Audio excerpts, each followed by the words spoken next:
Assalamualaikum warahmatullahi wabarakatuh. Kami dari kelompok 13. Saya Dita Wulandari, NIM terakhir 71. Saya Ermawati, NIM terakhir 48. Saya Syahwa Alifia Andini, NIM terakhir 61. Di sini kami akan menjelaskan tentang peranan konservasi terhadap lingkungan hidup dan pembangunan di Indonesia. Yang pertama yaitu pengenalan konsep konservasi.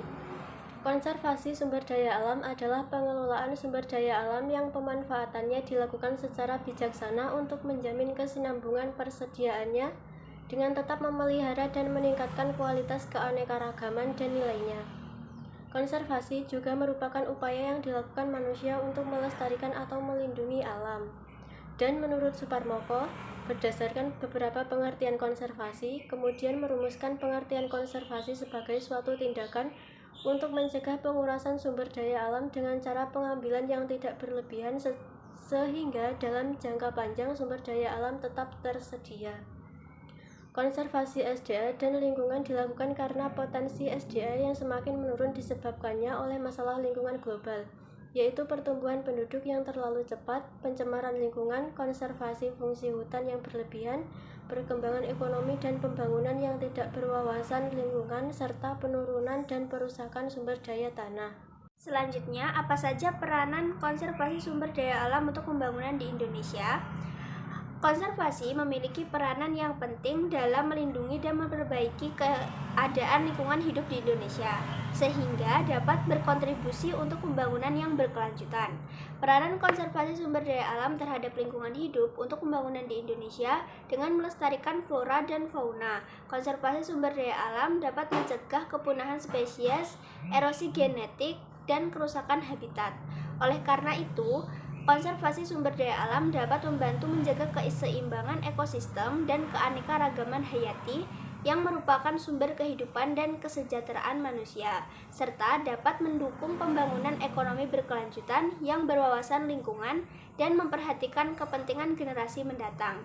Dengan memanfaatkan sumber daya alam secara ekofisien, dapat meningkatkan produktivitas, efisiensi, dan nilai tambah dari sektor pertanian, perikanan, kehutanan, dan lainnya. Konservasi sumber daya alam juga dapat mengurangi dampak negatif dari pembangunan terhadap lingkungan hidup, seperti pencemaran, degradasi, dan perubahan iklim. Pembaruan sumber daya alam yang rusak atau terdehidrasi dapat meningkatkan kualitas dan fungsi lingkungan hidup sebagai penyangga, penyerap, dan penyedia jasa ekosistem. Adapun yang menjadi tujuan konservasi alam di Indonesia yaitu agar terjaminnya kebutuhan dasar material, spiritual, dan budaya masyarakat baik kualitas maupun kuantitas secara lestari dan berkesinambungan. Selanjutnya yaitu program konservasi di Indonesia. 1. Konservasi hutan. Program yang ditujukan khusus pada kawasan konservasi hutan. Kegiatannya meliputi pengelolaan hutan bersama antara pemerintah dengan masyarakat. Melalui hutan rakyat atau hutan kemasyarakatan agroforestry yang dilaksanakan menghasilkan hutan non-kayu sebagai hasil utama. Hal ini secara ekologis berfungsi sebagai hutan alam karena stratifikasi tajuk dari perpaduan jenis tanaman bersifat perdu dan pohon, termasuk buah-buahan yang tanaman jenis pohon yang berasal dari hutan alam. Masyarakat juga bisa mengembangkan teknologi budidaya melalui teknik kearifan lokal dengan melindungi hutan-hutan penting di Indonesia untuk menjaga ekosistemnya dan habitat flora dan fauna yang ada di dalamnya.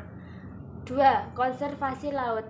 Mengelola dan melindungi sumber daya laut di Indonesia untuk menjaga keanekaragaman hayati bawah laut dan ekosistem perairan. Program pengelolaan ini dimasukkan untuk mengelola sumber daya alam yang ada di kawasan konservasi, seperti kawasan laut.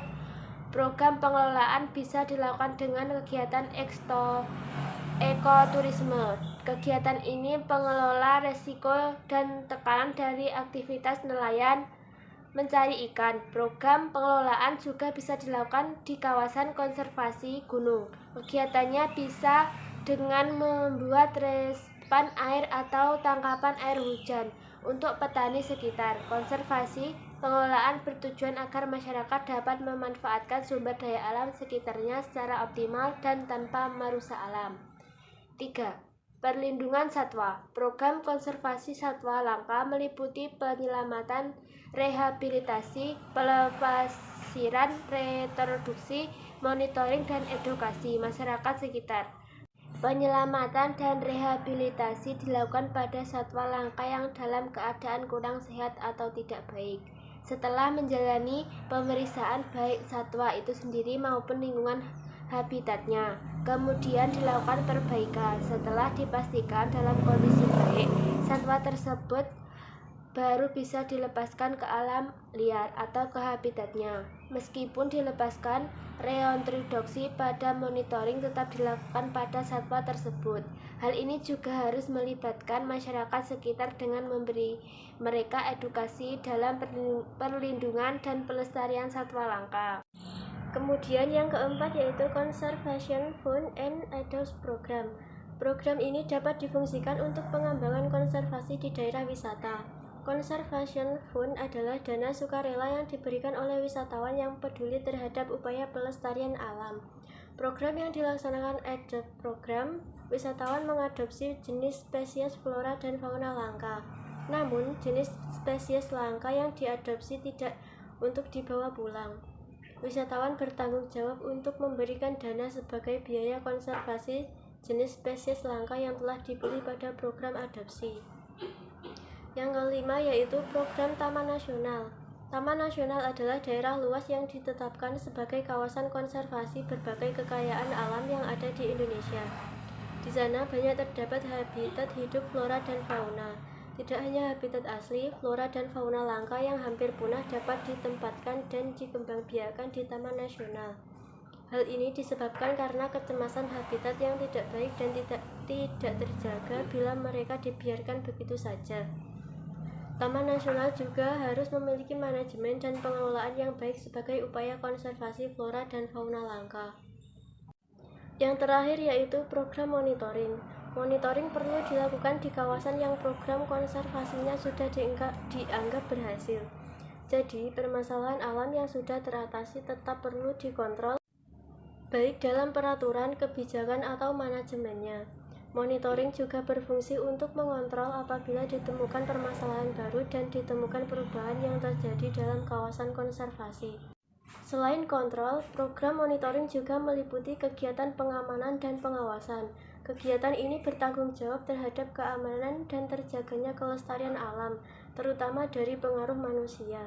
Kebijakan Kawasan Konservasi Indonesia. Sejak terbitnya Undang-Undang Nomor 5 Tahun 1990 tentang konservasi sumber daya alam hayati dan ekosistemnya, pemerintah Indonesia telah melakukan berbagai upaya penunjukan dan penetapan kawasan konservasi. Sampai saat ini, Indonesia tercatat memiliki 245 cagar alam, 75 suka marga satwa, 115 taman wisata alam, 13 taman buru, 50 taman nasional, 23 taman hutan raya dengan total luas mencapai 27,11 juta hektar. Statistik Kehutanan 2011. Kebijakan pemerintah Indonesia dalam pengelolaan kawasan konservasi cenderung mengarah pada sistem pengelolaan taman nasional. 50 taman nasional Indonesia total memiliki luas 16,37 juta hektar atau kurang lebih 60% dari keseluruhan kawasan konservasi di Indonesia. Perubahan kebijakan konservasi sumber daya alam yang cukup signifikan di Indonesia menurut Santosa 2008 antara lain 1. Durban Accord and Action Plan 2003 sebagai hasil dari Kongres Taman Nasional Dunia 5 pada 8-17 September 2003 yang menjadi payung untuk upaya konservasi dengan lebih menekankan nilai budaya dan spiritual konservasi, good governance, resolusi konflik, pengelolaan kolaboratif masyarakat adat dan kawasan konservasi masyarakat. 2. Terbitnya Permenhub P19 2004 yang menyebabkan terjadinya perubahan dari Government Based Management menjadi Multi-Stakeholder Management atau Collaborative Management. 3. Pengesahan Permenhub nomor P56 2006 tentang pedoman zonasi Taman Nasional yang mengubah kebijakan yang biasanya top-down menjadi bottom-up participation. Dan 4. Konservasi tentang perubahan iklim Protokol Kyoto dan REDD Plus yang memberikan ruang pembiayaan kawasan konservasi kepada pengguna karbon yang dihasilkan oleh hutan atau suatu kawasan. Tatanan kebijakan tersebut sayangnya belum disertai implementasi yang memadai. Menurut survei analisis RAPPAM METT pada tahun 2010 sampai 2011, Kemenhub 2011, hampir seluruh pengelolaan taman nasional di Indonesia dinyatakan belum efektif.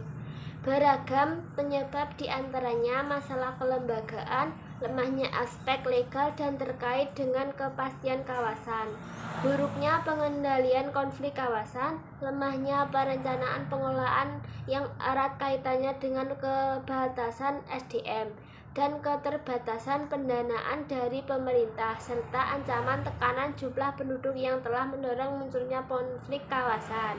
Selanjutnya, konservasi juga memiliki manfaat untuk pembangunan. Yang pertama, menjaga ketersediaan sumber daya alam. Yang kedua, melindungi keanekaragaman hayati. 3. Mengurangi dampak perubahan iklim. 4. Menciptakan lapangan kerja. 5. Memperkuat sosial ekonomi masyarakat lokal. Selanjutnya, tantangan dalam pelaksanaan konservasi. Proyek konservasi adalah upaya untuk melestarikan pemanfaatan dan memperbarui sumber daya alam secara bijaksana agar dapat memberikan manfaat bagi kehidupan manusia dan lingkungan hidup. Namun, proyek konservasi juga menghadapi berbagai tantangan, baik dari segi internal maupun eksternal. Berikut beberapa tantangan yang sering dihadapi dalam melaksanakan proyek konservasi. Yang pertama, persoalan hukum. Kekurangan dan lemahnya regulasi hukum terkait konservasi menjadi kendala dalam pelaksanaan konservasi di Indonesia. Yang kedua, kurangnya kesadaran dan partisipasi masyarakat. Masyarakat merupakan salah satu pemangku kepentingan yang penting dalam proyek konservasi karena mereka yang paling merasakan dampak langsung dari kondisi lingkungan. Namun, tidak semua masyarakat memiliki pengetahuan, sikap, dan perilaku yang mendukung konservasi.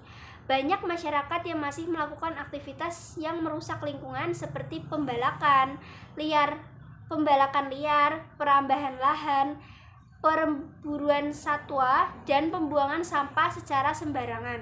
Oleh karena itu, diperlukan upaya untuk mengedukasi dan mengajak masyarakat untuk berpartisipasi aktif dalam proyek konservasi. Yang ketiga, perencanaan pembangunan. Proyek konservasi memerlukan sumber daya dan fasilitas yang memadai untuk dapat dilaksanakan dengan efektif dan efisien. Sumber daya meliputi tenaga kerja, dana, teknologi, informasi, dan lainnya. Fasilitas meliputi sarana dan prasarana yang mendukung pelaksanaan proyek konservasi seperti alat-alat pengukuran, kendaraan, laboratorium, dan lainnya.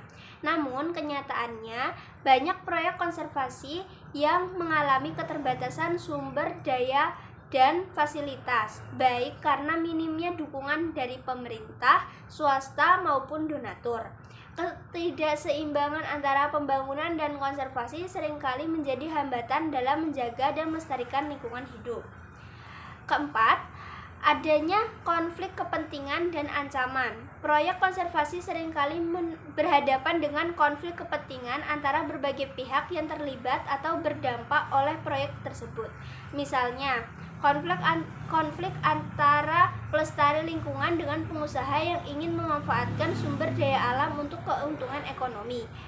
Konflik ini bisa berujung pada ancaman fisik maupun hukum bagi pelaksana proyek konservasi. Selain itu, proyek konservasi juga rentan terhadap ancaman dari faktor alam seperti bencana alam, perubahan iklim, dan penyakit.